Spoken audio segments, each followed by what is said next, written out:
Merci à vous de nous rejoindre dans l'édition de l'information de ce lundi 24 octobre sur A12. Voici les titres du journal. Première rencontre de taille entre Emmanuel Macron et la nouvelle présidente du Conseil italien Giorgia Meloni. Les deux dirigeants se sont rencontrés à Rome en Italie hier dimanche. Le chef de l'État chinois Xi Jinping a été réélu en tant que secrétaire général du Parti communiste chinois ce dimanche 23 octobre. Il devrait logiquement se succéder à la tête du pays en mars prochain. Et en Iran, la révolte contre le régime islamiste se poursuit malgré la répression. On assiste également à une vague de soutien à l'extérieur. Le chef de l'État français Emmanuel Macron s'est rendu ce dimanche à Rome en Italie dans le cadre d'une visite de travail au cours de laquelle il a été reçu par la nouvelle présidente du Conseil italien Giorgia Meloni. Les deux personnalités ont évoqué les questions d'ordre politique, économique et diplomatique entre leurs deux pays. Emmanuel Macron est accueilli par le fondateur de ce sommet, celui qu'on surnomme la Petite ONU du Trastevere, du nom de ce quartier de Rome où il se déroule tous les ans. C'est la communauté catholique italienne de Sant'Egidio qui l'a lancé en 1986 pour jouer en quelque sorte le rôle de bras droit diplomatique du Vatican et œuvrer pour la paix.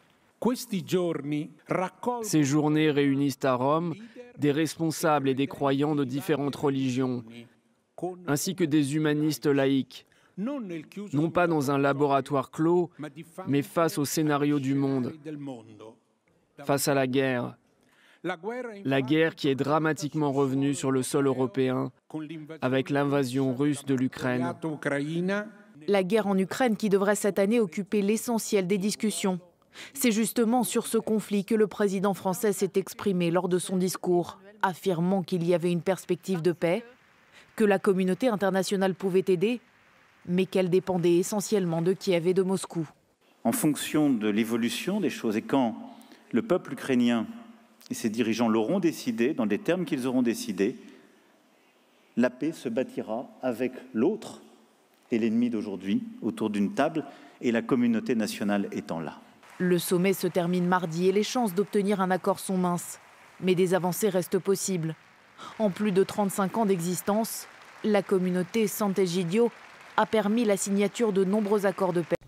Le locataire de l'Élysée participait par ailleurs à l'ouverture du sommet pour la paix organisé à l'initiative de la communauté Sant'Egidio. La guerre en Ukraine a naturellement été au cœur de son intervention. Pour Emmanuel Macron, la paix sera possible en Ukraine quand les Ukrainiens le décideront. L'Ukraine s'invite sur la route romaine d'Emmanuel Macron. Invité dimanche à l'ouverture du sommet pour la paix organisé par la communauté Sant'Egidio, organisation de laïcs proches du Vatican, le président français, tout en renouvelant son soutien à l'Ukraine, assume le même discours ouvert à la paix qu'il tient depuis des mois. Il y a une perspective de paix. Et elle existera à un moment. Et qu'à un moment, en fonction de l'évolution des choses et quand le peuple ukrainien et ses dirigeants l'auront décidé, dans des termes qu'ils auront décidés, la paix se bâtira avec l'autre et l'ennemi d'aujourd'hui autour d'une table et la communauté nationale étant là. Son homologue italien Sergio Mattarella prend à son tour la parole. La menace à laquelle nous devons faire face ravive le spectre des armes nucléaires. L'évocation de ces terribles scénarios éveille dans nos consciences la défense du droit à la paix qui nous unit ici, aujourd'hui. Depuis février dernier, le pape a plusieurs fois mis en garde les parties prenantes au conflit contre le danger d'une course aux armements. Emmanuel Macron a rencontré François ce lundi matin au Saint-Siège. Sur place en France, face à la flambée des prix de l'énergie, les habitants des châteaux de Loire, dans le Val-de-Noire au nord-ouest de l'Hexagone, retournent à des méthodes plus rustiques. Ils font du bois pour le chauffage, c'est leur choix. Avec l'hiver qui approche, les célèbres châteaux de la Loire en France s'inquiètent également pour leur facture d'énergie qui a quasiment doublé en 2 ans. Réduire la consommation d'électricité passe souvent d'abord par une meilleure isolation, mais en matière de patrimoine, les contraintes sont de taille. Dans le château privé de Main-sur-Loire, une fenêtre double vitrage comme celle-ci coûtent la bagatelle de 10 000 €. Or, il y en a 148. Les propriétaires doivent faire des choix. C'est des fenêtres 18e qui sont très belles, on n'a pas voulu les remplacer. Donc là, l'idée, c'est de pouvoir mettre un survitrage qui va nous permettre de nous isoler de l'extérieur. Alors en fait, il faisait assez régulièrement avant de mettre des doubles fenêtres. C'est ce qu'on a fait ici avec des systèmes amovibles pour pouvoir les nettoyer plus facilement. Non loin de là, à Cheverny, le château profite de sa très forte fréquentation touristique pour absorber la hausse des factures d'énergie. Pour les responsables du site, pas question de dénaturer ce patrimoine du XVIIe siècle. L'isolation des fenêtres, des cloisons ou des toitures peut nuire à la conservation du monument. Vous emprisonnez de la chaleur, parce que c'est bien qu'il fasse chaud dans votre salon, et vous faites du bien aux champignons, et vous faites du bien aux champignons potentiels, et vous faites également du bien aux insectes potentiels qui vont vous bouffer votre bois, abîmer vos cloisons, etc. Donc je crois qu'il faut laisser ça circuler, et puis limiter, j'allais dire, les questions de chauffage, au strict minimum, justement pour ne pas contrarier ce cycle sain d'échange thermique à l'intérieur d'un monument. À Chambord, l'un des plus célèbres des châteaux de la Loire, on anticipe pour 2023 une facture d'énergie de 600 000 € contre 260 000 il y a 2 ans. Face à une telle flambée des prix, le château entend renforcer le recours au bois en utilisant sa forêt. L'installation de panneaux photovoltaïques sur des zones ciblées est également à l'étude.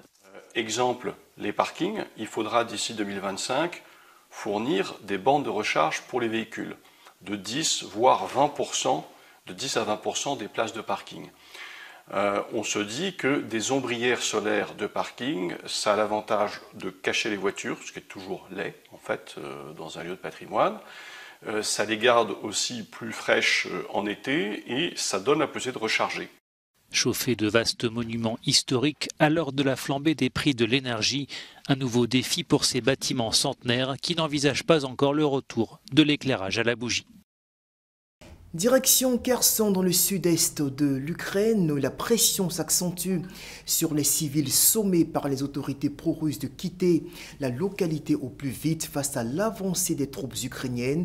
Pour Kiev, ces opérations d'évacuation ne sont ni plus ni moins que des manœuvres de déportation des populations ukrainiennes.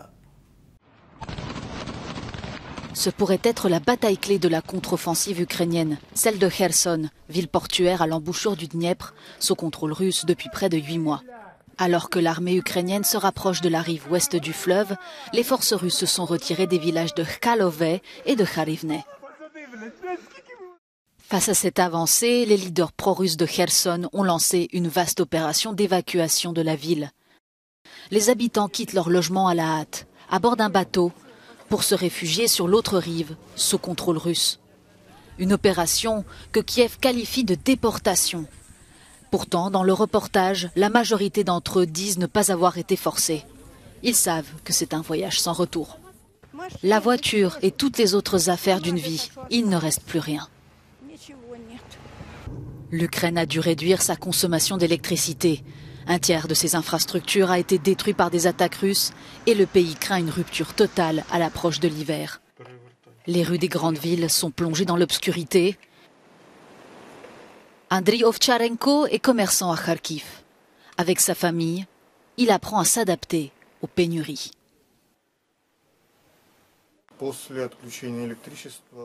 Une fois l'électricité coupée, dit-il, aucun magasin ne fonctionne. Les magasins qui fonctionnent sont uniquement ceux qui ont un générateur personnel.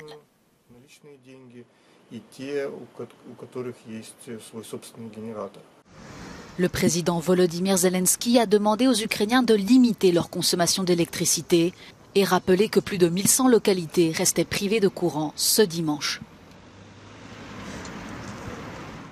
Et la crise en Iran qui fait tache d'huile chez ses voisins, le président turc Recep Tayyip Erdogan a proposé un référendum depuis samedi sur un changement constitutionnel pour garantir le droit de porter un voile dans la fonction publique.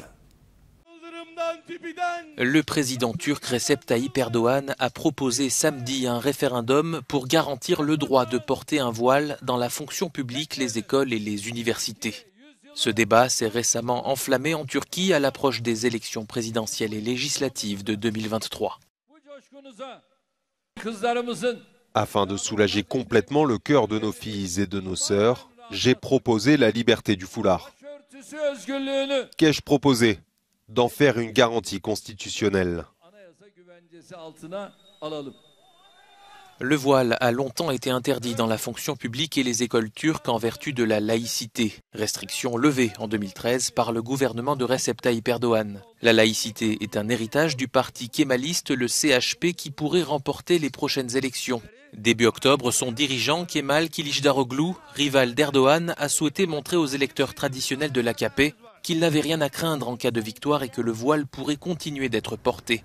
Face à cette tentative de récupérer des votes conservateurs, le président Erdogan a riposté en appelant à un changement constitutionnel à ce sujet. Le dirigeant turc se présente souvent comme le protecteur des musulmans contre de prétendues élites laïques. Sa proposition comporterait aussi des dispositions anti-LGBT. Xi Jinping a été réélu ce dimanche 23 octobre en tant que secrétaire général du Parti communiste chinois au terme du 20e congrès de cette formation politique. Ce succès pourrait lui ouvrir la voie à un nouveau mandat à la tête de l'État chinois en mars prochain. Le président chinois Xi Jinping a été reconduit ce dimanche pour un 3e mandat à la tête du Parti communiste. Il est suivi sur ces images par les 6 autres hommes qui composent avec lui le comité permanent, l'organe tout-puissant du parti qui détient la réalité du pouvoir chinois. Xi Jinping y a placé ses plus proches alliés, s'assurant ainsi un 3e mandat présidentiel en mars prochain. Il devient à l'issue de ce congrès le dirigeant chinois le plus puissant depuis Mao Tse-tung, fondateur du régime. Deuxième dans l'ordre protocolaire, Li Qiang, chef du parti à Shanghai, devrait, sauf surprise, devenir Premier ministre malgré sa gestion chaotique de la pandémie au printemps. En plaçant ses proches, le dirigeant chinois semble signifier qu'il souhaite gouverner au-delà d'un 3e mandat, c'est-à-dire après 2027 selon les spécialistes de la Chine. Autre organe du parti, le bureau politique, composé de 24 personnes, qui ne compte aucune femme, une première depuis 25 ans. Ce 20e congrès du Parti communiste chinois aura été marqué par une image, celle de l'ancien président Hu Jintao, escorté vers la sortie samedi, vraisemblablement contre son gré. L'élan de soutien aux Iraniens qui manifestent depuis plus de mois contre la mort en garde à vue de Mahsa Amini monte en puissance à l'international. Dans plusieurs capitales, les manifestations se multiplient parallèlement à la révolte en cours à Téhéran sur fond de défiance contre le régime islamiste. Un point sur toutes ces manifestations dans cet élément. Le décès de la jeune fille de 22 ans après son arrestation pour avoir prétendument enfreint le code vestimentaire strict des femmes en Iran a alimenté un immense mouvement de contestation du pouvoir des religieux.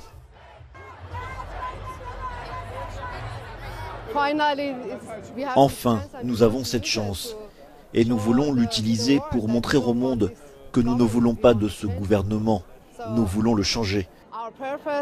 Notre objectif, notre destin est donc le même. Aujourd'hui, nous voulons le crier ensemble. Nous vivons en Hollande et nous sommes venus ici juste pour cette journée. C'est tellement important pour nous d'être ici, d'être la voix du peuple d'Iran qui va être tué dans les rues. Et ce n'est plus une manifestation, c'est une révolution en Iran. Au Tchad, l'opposition et la junte au pouvoir se rejettent la responsabilité des débordements survenus le 20 octobre lors de la manifestation organisée par l'opposition contre la prolongation de la durée de la transition avec à sa tête le général Mahamat Déby Itno. Dans la ligne de mire de la junte, le parti des transformateurs de Succès Masra. Au lendemain d'une journée de violence, la tension était retombée dans certains quartiers de la capitale. Cependant, les traces de la colère restaient visibles. Jeudi, des manifestations de l'opposition contre la prolongation de la transition et le maintien au pouvoir de Mahamat Idriss Déby ont vite tourné au drame, avec des affrontements violents entre forces de l'ordre et manifestants, et un lourd bilan, une 50aine de morts et plus de 300 blessés selon les autorités tchadiennes. Succès Masra, véritable bête noire des autorités tchadiennes. Le chef du parti d'opposition, les transformateurs, n'a pas pris part au dialogue national qu'il jugeait non transparent. Ce samedi, à Paris, des membres de la diaspora tchadienne ont rendu hommage aux victimes. Présent au rassemblement, le parti Les Transformateurs renvoie la responsabilité des violences vers les autorités de N'Djamena. Succès Masra, mon président, est un assoiffé de justice, d'égalité. et de dignité de l'être humain. En aucun cas, ce massacre peut être la cause, sinon à la base de ces massacres qui ont été perpétrés le 20 au Tchad. Nous sommes dans une situation d'un État terroriste qui essaye de terroriser toute une population en tuant, en massacrant des populations civiles qui manifestaient. L'opposition estime le bilan beaucoup plus élevé que les chiffres officiels, alors que les manifestations du 20 octobre sont parmi les plus meurtrières de l'histoire du pays. En Côte d'Ivoire, le chef du gouvernement Patrick Haché a procédé au lancement de la construction de 5 piscines olympiques ce samedi 22 octobre. C'était dans la commune d'Abobo, au nord d'Abidjan. On termine avec cette actualité culturelle toujours en Côte d'Ivoire. Le groupe Zouglou Yodé Siro célébrait ce samedi ses 25 ans de carrière lors d'un concert grandeur nature au Palais de la Culture d'Abidjan. Plusieurs personnalités politiques de marque y étaient, dont l'ex-chef d'État Laurent Gbagbo et le président de l'Assemblée nationale ivoirienne Adama Bictogo.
Fin de ce journal sur A12. Merci de nous avoir suivis dans ce bulletin d'information sur A12.